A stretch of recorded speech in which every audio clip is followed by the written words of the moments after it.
Hi, my name is Jenny with Howstuffinmycarworks.com. In today's video, I will explain how to replace the timing chain and timing guides on a 1990 to 1996 Nissan pickup equipped with a 4-cylinder engine. Don't forget to disconnect the negative battery cable before you start working on your truck. Start by removing the air duct assembly attached to the radiator. Once the air duct is out of the way, loosen but don't remove the fan clutch retaining nuts.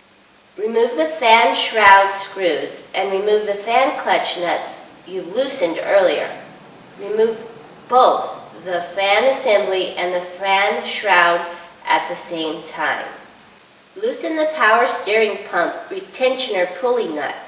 Release the belt tension by turning the adjusting screw counterclockwise and remove the belt.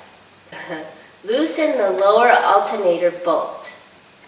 Loosen the alternator tensioner screw and remove the alternator belt.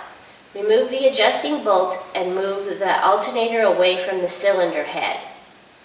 Release the tension from the AC belt the same way you did the power steering and remove the belt. Place a clean container under the radiator and drain the coolant by removing the drain plug located at the bottom of the radiator. Remove the 3 bolts located at the front of the power steering pump.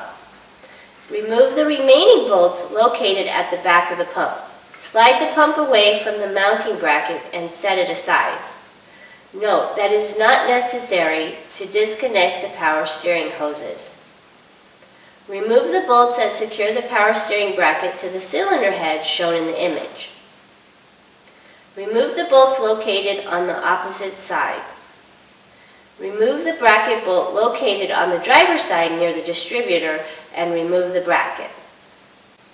Unhook the radiator hose from the water outlet. Remove the upper alternator bracket that is attached to the timing cover.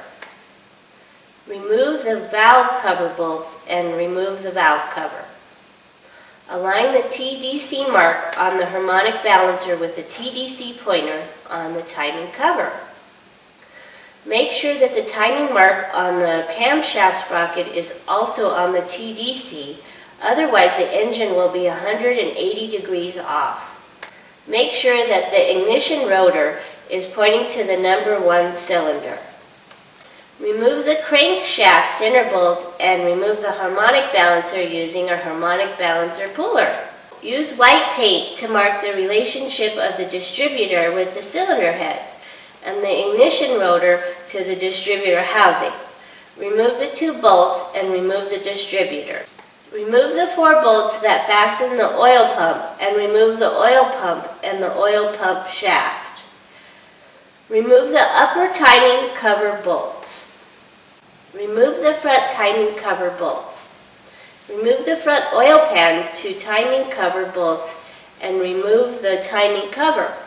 Take note that it will be easier to remove the timing cover if the oil pan is loosened all the way to provide more clearance. Once you remove the timing cover, make sure that the woodruff key on the crankshaft is facing up. Loosen the camshaft retaining bolt. Hold the camshaft sprocket with a pry bar inserted in one of the holes and leveraging it against the cylinder head to keep it from turning as you loosen the bolt. Scrape the old gasket material using a scraper. Remove the hydraulic timing chain tensioner. Remove the timing chain guides. Next, remove the camshaft bolt and remove the camshaft sprocket and the timing chain. Remove the old crankshaft sprocket and install the new one on.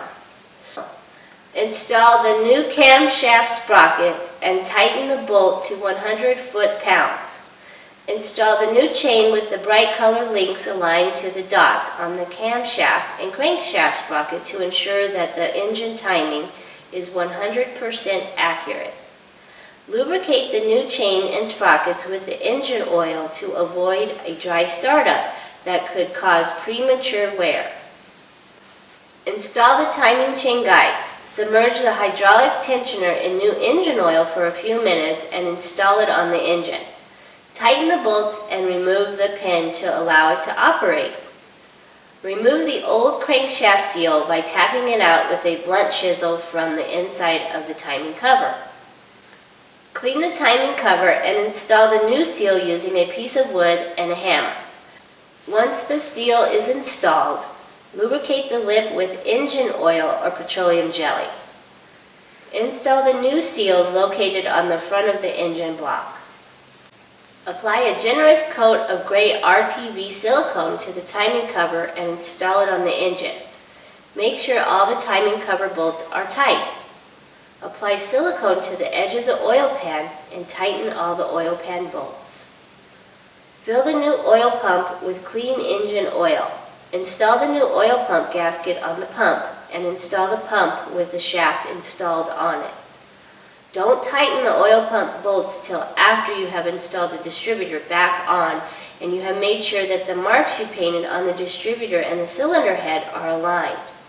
You may need to turn the oil pump shaft to align it with the distributor a couple of times. If you're having difficulty with this process, install the distributor first and the oil pump second. Once both are installed and aligned, tighten the bolts.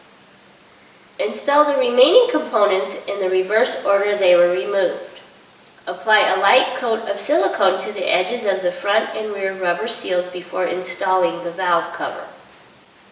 Once you have installed all the components back on, fill the cooling system with 50-50 mix. This is also a good time to change the oil and filter.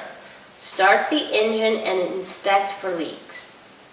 Keep an eye on the temperature gauge. If it starts rising past half, stop the engine and allow it to cool down. Add more coolant and start the engine again. Repeat this process until all the air is out of the system and the thermostat opens correctly. Once the engine has reached its normal operating temperature, use a timing light to set the correct ignition timing, following the steps listed on the label under the hood. Don't forget to visit our tools section in our online store. We have all the tools necessary to perform this job. Thank you for watching this video and see you next time.